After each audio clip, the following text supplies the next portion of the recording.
দূষণের কবলে ঐতিহ্যবাহী রাজপুকুর। রায়গঞ্জ শহরের জলাভূমিগুলির মধ্যে অন্যতম এই রাজপুকুরের পরিবেশগত ভারসাম্য নষ্ট হতে বসেছে। ছবিতে যা স্পষ্ট, পুকুরের চারপাশ দিয়ে ভেসে আছে নানান প্রজাতির মরা মাছ। দুর্গন্ধ ছড়াচ্ছে সেই মরা মাছগুলি থেকে, আর তাতেই অতিষ্ঠ এলাকাবাসী। স্থানীয় ব্যবসায়ী উদয় কুমার দত্তের অভিযোগ, সম্ভবত বিষাক্ত কোনো কিছু দিয়ে মাছগুলিকে মারা হয়েছে। অবিলম্বে এই সমস্যার সমাধানের আর্জি জানান তিনি। তবে পুকুরের মালিক পক্ষের অন্যতম প্রসেনজিৎ রায় জানান, এই পুকুরে মাছ চাষ করা হয় দীর্ঘদিন ধরে। চারপাশের বাড়ি এবং রেস্তোরাঁগুলি থেকে দীর্ঘদিন ধরে জঞ্জাল ফেলা হচ্ছে এই পুকুরে। এই বিষয়ে স্থানীয় এক ব্যবসায়ী কি জানাচ্ছেন শুনবো।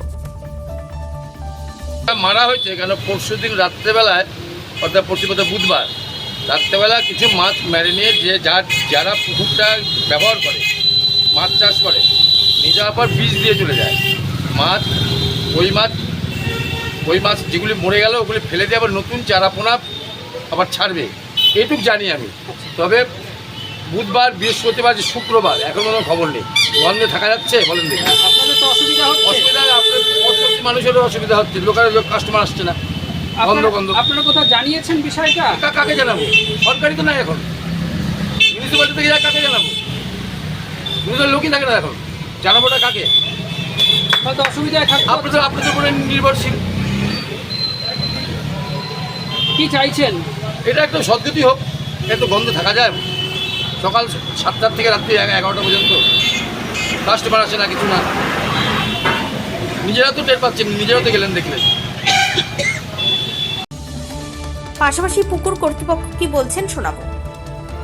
হচ্ছে গিয়ে আপনার গ্যাস হয়ে গেছে পুকুরে। চারিপাশে যত বাড়ি ঘর আছে, এদিকে হোটেল, হ্যাঁ, ডায়মন্ড আছে, এদিকে হচ্ছে গিয়ে আপনার হচ্ছে গিয়ে এটা হচ্ছে গিয়ে রেস্টুরেন্ট, সৌরভ রেস্টুরেন্ট। তো এদের এদিক থেকেও অনেক আবর্জনাও পড়ছে এবং ক্রমাগত জলও আসছে বাইরের, হ্যাঁ, এর জন্য আরও প্রচণ্ড নোংরা হয়ে যাচ্ছে। আর সেতে আমরা একদম অতিষ্ঠ হয়ে গেছি। এবং আমি 2016 সালে পলিউশন দপ্তর মালদাতে আমি দিয়েছিলাম চিঠি, তার পরিপ্রেক্ষিতে কোনো রকম ব্যবস্থায় তারা গ্রহণ করেনি। বলছি মাছগুলো মানে মারা গেল কিভাবে?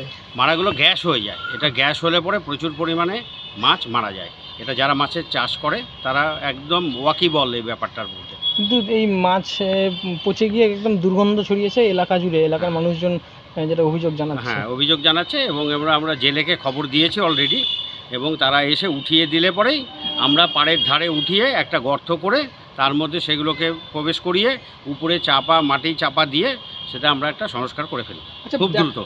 দেখা যাচ্ছে বোর্ড লাগানো আছে নোংরা না ফেলার জন্য। আপনারা এই বিষয়ে সামনাসামনি কখনো মানুষকে বলছেন না? হ্যাঁ, সামনাসামনি আমরা প্রচুর লোককে বলছি। যারা এখানে পুজোর ফুল এবং প্লাস্টিক ফেলছে তাদেরকে একদম বাইন্ডিং করে দেওয়া হয়েছে এবং একটা বোর্ড দেওয়ার মাধ্যমে, এবং তার সাথে সাথে লোককে প্রতিবার বলা হচ্ছে। তথাপি কিছু সংখ্যক লোক এইখান দিয়ে প্রবেশ করে নিয়ে টুক করে ফেলে দিয়ে, সবসময় আমাদের থাকা সম্ভব হয় না, আমাদের কাজের জন্য আমাদের বেরোতে হয়।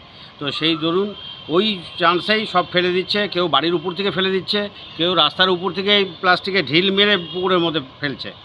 বারে বারে অভিযোগ জানানো সত্ত্বেও কাজ হয়নি বলে আক্ষেপ করেন প্রসেনজিৎ রায়। তবে অতি দ্রুত এই পুকুর পরিষ্কার করার ব্যাপারে তিনি সচেষ্ট হবেন বলে জানান। রায়গঞ্জ থেকে শ্যামলেশ তরফদারের রিপোর্ট, টাইমস 14 বাংলা।